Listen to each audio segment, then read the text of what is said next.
बिस्मिल्लाहिर्रहमानिर्रहीम। Legal updates के इस सेशन में हम आज एक इम्पोर्टेंट टॉपिक पर बात करेंगे।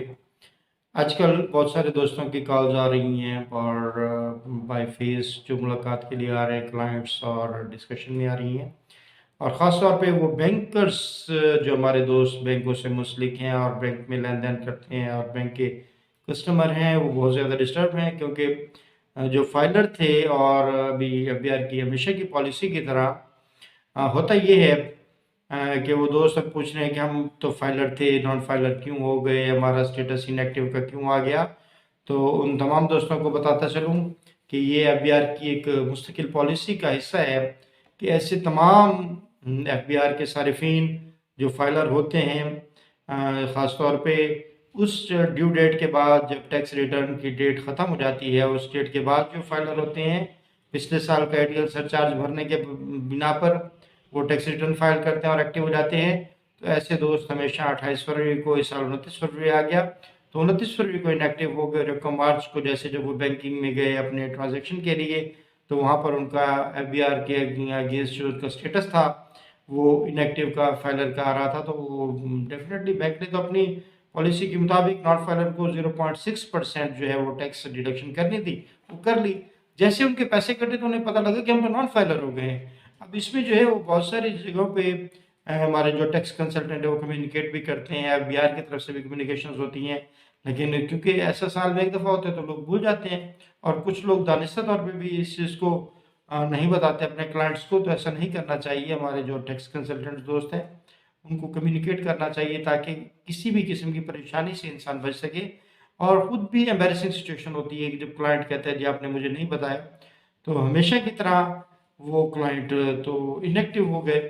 अब उनका स्टेटस ये है कि अब उन्होंने 2023 की रिटर्न भी पे करनी है और 2023 का एटीएल सरचार्ज 1000 का चालान भी उन्होंने पे करना होगा, और उसके बाद वो एक्टिवेट हो जाएंगे।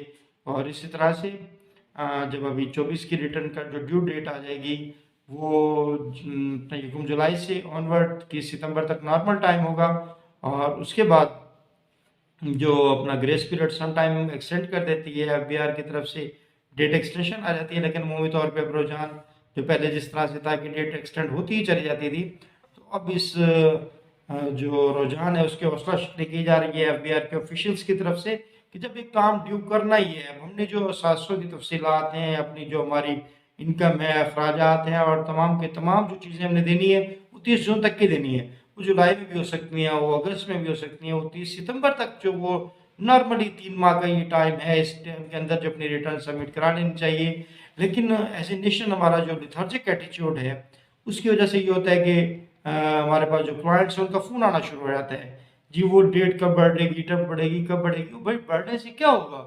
आपके बैंकिंग के ट्रांजेक्शन भी उसी 30 जून तक की हैं, आपकी सेल्स परचेज भी उसी 30 जून तक की हैं, सैलरी पर्सन है तब भी आपकी वही हैं, आपके एसेट्स भी वही रहने हैं, और वो तमाम की तमाम चीज़ें वो कतन भी उसके अंदर डाटा में चेंज नहीं होना। तो क्यों इतना लिथार्जिक एटीट्यूड कि जब एक चीज़ आपको पता है कि करनी है और किसी भी तरीके से करनी है तो उसको कर लेना चाहिए। जब हम अपनी चीज़ों को टाइमली नहीं करेंगे तो फिर वही होता है कि लास्ट डेज में जब आते हैं दोस्त हमारे क्लाइंट साथ में, तो सिस्टम बिजी हो जाता है। पूरे पाकिस्तान की सिंगल साइट है एफबीआर की, आईरिस की साइट पे जब इतना ज़्यादा दबाव पड़ता है तो उस दबाव की वजह से वो सिस्टम जो है वो परफॉर्म नहीं कर सकता। इसी तरह से वो जो हमारे बाज़-औक़ात जो इंटरनेट सर्विसेज हैं उनके भी प्रेशर की वजह से, वर्कलोड की वजह से वो प्रॉब्लम होती है, उनकी जो है वो वर्किंग डिस्टर्ब हो जाती है और सही तरीके से हमारी टैक्स रिटर्न सबमिट नहीं हो पाती। और जो दोस्त नहीं हो सकते तो उनकी साफ ज़ाहिर फिर अगले दिन करनी पड़ती है। जब ड्यू डेट्स गुजर जाती है तो वो होने की वजह से अब आए एक बंदा लास्ट डे पे रात को है, तो अब जो टैक्स कंसल्टेंट है वो कब तक करेगा? उसको 12 बजे उसका सिस्टम तो ऑफ हो जाना है डेफिनेटली। अब सिस्टम भले बंद हो गया, बंदा जागता रहे क्या करेगा? 12 बजे के बाद तो सिस्टम उसको नहीं देगा। अगले दिन अगर उसकी डेट नहीं बढ़ी तो डेफिनेटली जब वो उसको अगले दिन कर देगा टैक्स रिटर्न को सबमिट, तो अल्टीमेटली वो जो तो 28 फरवरी के बाद वो इनएक्टिव हो जाएगा। और बंदा तो ये कहे कि मैं तो लास्ट डे को दे के आया था।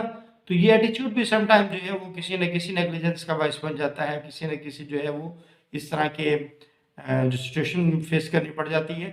तो हमेशा कोशिश किया करें बर वक्त अपने रिटर्न पे किया करें, सबमिट करा दिया करें।